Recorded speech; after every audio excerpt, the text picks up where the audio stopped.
Greetings in the name of our soon-coming King Jesus Christ. I am Marco Kiroglu from Countdown to Christ Ministries, and welcome to this episode. Today, I want to talk to you about an ancient wisdom among the Jewish rabbis that they drove out of the Torah and the writings of the Old Testament prophets. And this ancient wisdom is actually largely cherished and applied into practical life by many Jewish people, in fact, by many Jewish businessmen. I want to talk about that briefly, but I will also show you the interesting connection of that wisdom, that Jewish wisdom found in the Torah, its connection to the New Testament, and its connection to the direct commandments that Jesus gave us. And from there, I will take you to the future, how this ancient wisdom found in the Torah and then repeated by Jesus through his own words is actually directly linked to the future end times and second coming of Jesus Christ, and your eternal destiny is directly linked to that. Stay tuned with me to the end of this episode. Let us go unpack this. If you can understand this ancient wisdom and make it a part and parcel of your daily life, I guarantee you will thank God for this video many times over, because you will have learned something, and if you apply it correctly, you will have secured yourself a wonderful eternal destiny that is promised in the scriptures. Now, let's get to the bolts and nuts of this amazing subject. This ancient wisdom that the Jewish rabbis keep repeating and teaching in their synagogues for hundreds and thousands of years is this: God is the owner of everything. That's the foundation of this ancient wisdom. God is the owner of everything. He created everything, heavens and earth, and every piece of land, every real estate, every piece of gold and silver belongs to God. And we are on earth to be his stewards. We are on earth to manage God's properties. We are, in other words, property managers for God. And our obligation towards God is to multiply whatever God puts in our hands. Therefore, we must work hard and we must multiply. Now, maybe you noticed. Have you ever realized it? Maybe you didn't, but let me just help you to realize it. Did you know, all over the world, it appears that most of the Jewish businessmen seem to be exponentially more successful than any other people group on the earth. So it appears that in spite of their small percentage in global population, Jewish businessmen have an interestingly successful way of dealing with money. They succeed much better than any other people group. And one of the reasons for that appears to be their understanding that they actually are not the owners of money, gold or silver. They are here to manage it for God, and God expects them to multiply whatever God puts in their hands. And they must work and prove themselves as profitable servants to God. Now, this is the background understanding that is prominent in Jewish culture, Jewish context, in the circle of many Jewish people, many Jewish businessmen. Now, I'm going to turn your attention to what Jesus himself said with his own lips to his own disciples, and how the words of Jesus actually put you under obligation as a follower of Jesus Christ. And then after that, I'm going to draw that all the way to the end times prophecies, and how will actually these words of Jesus, how will those words determine your eternal destiny? Now, in the Bible, Jesus said to his disciples, just before he was crucified, in John chapter 14, verses 1 to 3, he said, I'm going to my Father's house to prepare a mansion for you, and I will come back and fetch you so you may be with me. That was just before Jesus was crucified. And after that, he got crucified, he got arrested, tortured, and crucified, and as resurrected from dead, and 40 days later, he ascended. As a matter of fact, this week is the week of ascension, on the 26th of May, we will be commemorating the Ascension Day. And now, I don't want to too much sidetrack into the Ascension Day. Let's go back to my real topic here. On the 14th, on John 14, John chapter 14, verses 1 to 3, Jesus tells his disciples he's going away to prepare a place for them and he will come back. That was a very explicit promise. But then, if you look at what Jesus said to his disciples in Matthew 24, he was very, very explicit. He was saying to his disciples, I expect you to work hard for me. He gave the parable of the 10 talents, parable of the talents. That I often talk about in my videos. He gave this illustration that a king calls 3 of his servants and give them 5 talent, 2 talent, and 1 talent. And he expects them to become profitable servants. Eventually, the king comes back and asks an account from his servants. And the 2 servants who have proven themselves to be profitable, who have multiplied what the king has put in their hands, Jesus tells them, good and faithful servant, enter into your king's kingdom, enter into your master's kingdom. But the 1 servant who did not multiply the 1 talent that was given into his hand, Jesus rebukes him and says, you lazy and slothful, wicked servant.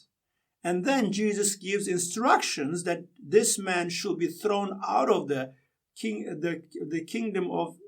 out of his kingdom. Now, that is directly in parallel with the ancient Jewish wisdom, which says, whatever God gives into our hands, we are ought to multiply and we are ought to prove ourselves as good and profitable stewards to God because He owns everything. We can possibly own nothing in this world. We are His servants and stewards. We are here to manage God's estates and properties. Now, Jesus, when He talks about the parable of the talents, that wasn't the only time. Later on, when you turn to the book of Ephesians, Apostle Paul writes about our salvation through Jesus Christ. And remember, this was written to the church in Ephesus, which wasn't necessarily a Jewish community. Maybe there were some Jews there, but it was actually mainly Gentile community. And Apostle Paul writes there and says, you are saved by grace of God through Jesus Christ. It's in Ephesians chapter 2, verses 8, 9, and 10. Apostle Paul writes there, you are saved by grace through Jesus Christ. This is not your work. This is the grace of God. So that you may do the good works God has prepared for you in advance. There again, fulfilling the works God wants you to do is a very important point. In other words, we are again falling back onto this ancient Jewish wisdom that is drawn out of the Torah and the writings of the prophets, that we are here as God's workmanship, as God's workforce, to do the good works God expects us to do. Now I'm going to take you to somewhere else. Again, exactly the words that Jesus himself spoke directly out of his lips. That's in John chapter 15, verses 1 to 5. Jesus says, my Father is the gardener. I'm the vine and you are the branches. And my Father expects you to bear fruit and be fruitful. If you are not bearing fruit, if you're not fruitful, my Father will come and chop you off and throw you into fire. But if you are fruitful, my Father will prune you in such a way so that you may bear even more fruit. Now, how much more direct can Jesus be? He is very, very direct about what He expects from us, what Father God expects from us. That is, we are here to be profitable stewards, fruitful servants, multiplying whatever God gives us, proving ourselves as good and faithful servants. Now, if we choose not to do that, if we choose to ignore this expectation of God, Our destiny will be very much like a fruitless branch on the vine. We will be chopped off and thrown into fire. Jesus said it himself directly. And alternatively, look at the parable of the talents. If you are not working and multiplying what God put in your hands, you may hear the words, "You wicked and lazy servant. Throw this wicked and lazy one out of my kingdom. Take the one that is in his hand and give it to the other one." Or you may even look at the parable. Again, Jesus said in Luke chapter 16, verses 1 to 30, verses 1 to 30. There, Jesus says, "Those who have and those who prove themselves fruitful, I will give them more. But those who do not produce and multiply, even what they have in their hands, I will take away." In other words, Jesus said, those who are faithful in the little, they will also be faithful in the much, and I will give them much. But those who are lazy and slothful and unfaithful and unproductive in the little I give into their hands, I'm not going to give them anything more. In fact, I'm going to throw them out of my kingdom. These are very hard words.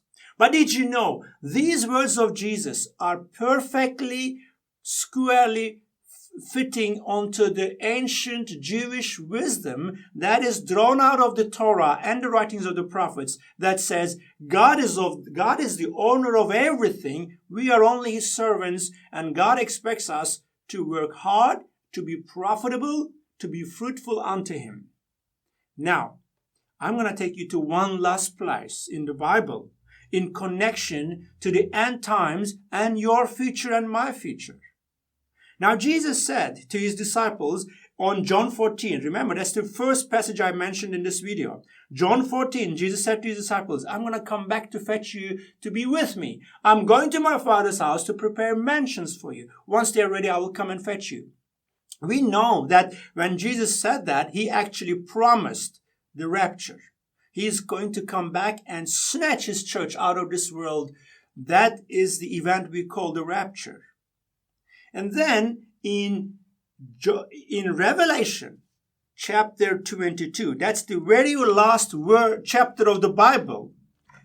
At the very end of the Bible, Jesus, through John, Apostle John, Jesus gives us this amazing prophecy. He says, he is coming back. Revelation chapter 22, verse 12, Jesus says, "And behold, I am coming quickly, and my reward is with me to give to everyone according to his work." Listen to this. Jesus says, "I'm coming back, and my reward is with me to give to everyone according to his work." You see, there is a very important element, expectation on the side of God from us, that is work. Working hard unto God, being fruitful unto God, multiplying what God puts in our hands so that God can look upon us and say, "Well done, good, faithful, and profitable servant."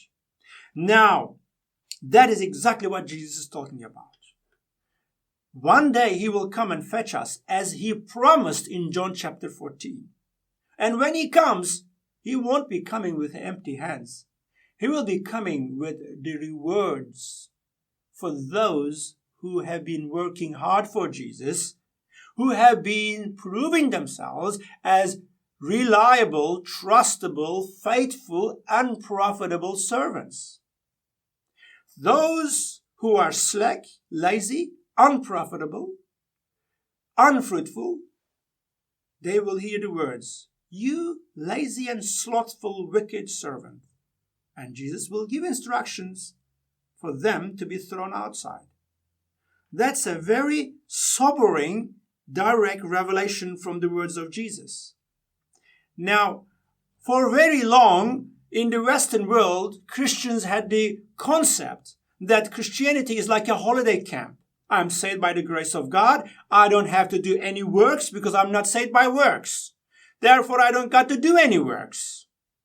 That's a very wrong concept. Yes, you're saved by the grace of God, and you don't have to do any works to be saved.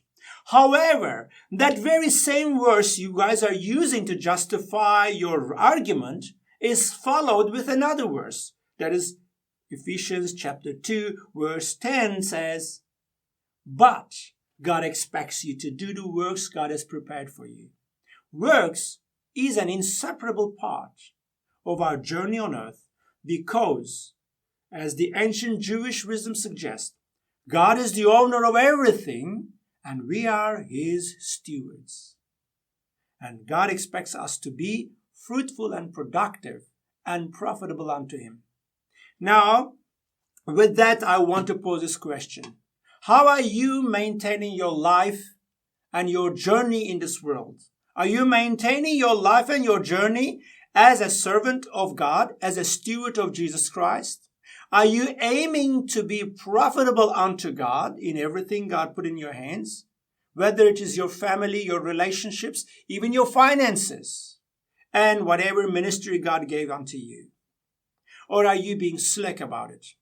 As for me, I aim to work hard and I aim to be profitable unto Him, because one day He will come to fetch us, and when He comes, I want Him to tell me, "Well done, good and faithful servant, enter into your master's kingdom. And you have been faithful in little I gave you. Now here is my rewards for you, and I will trust even greater things into your hands." That's what I aim for my life. That is what's prophesied for those faithful servants in the Bible. So guys, keep your eyes on Jesus. Work hard for Him and aim to be profitable unto Him, because He is coming really, really soon. We are living in the last days. The King is coming. Now, in the meantime, if this ministry is a blessing to you, please support us with your donations. We have a lot of bills to pay to be able to continue this work. Support us with your donations so we can pay our bills and continue this great ministry. For your donations, simply go to www.countdowntochrist.com/donate. God bless you and goodbye until I see you again in the next video.